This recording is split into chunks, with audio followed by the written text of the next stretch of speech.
चौथा हक कुरान का ये बनता है कि कुरान को जो है समझा जाए। चौथा क्या है कि कुरान को समझा जाए कि हम क्या कर रहे हैं। अल्हम्दुलिल्लाह रब्बिल आलमीन अर्रहमानिर रहीम क्या मतलब?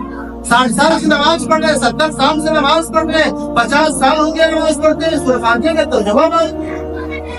जो अल्लाह ने हमेशा हर नमाज में हर जो है नफल हो या वाजिब हो या सुन्नत हो या तहज्जुद है, किसी में ये सरकार नहीं कभी सूरह फातिहा की नमाज। मगर अफसोस है कि आज हर मस्जिद का जायजा लिया जाए, हर मस्जिद में जाइए और जांच पड़ताल कीजिए, उसका जो है गर्दिश कीजिए।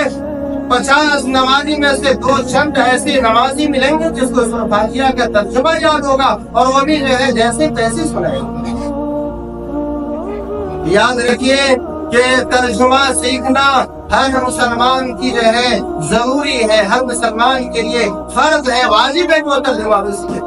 तो चौथा क्या है कि कुरान को समझा जाए कि कुरान हमसे क्या कह रहा है, कुरान इत्तिसादी जिंदगी में क्या कहता है, समाजी जिंदगी में कैसे हमारे रास्ते को हमवार करता है और जो है माशी जिंदगी में क्या रास्ता बताता है।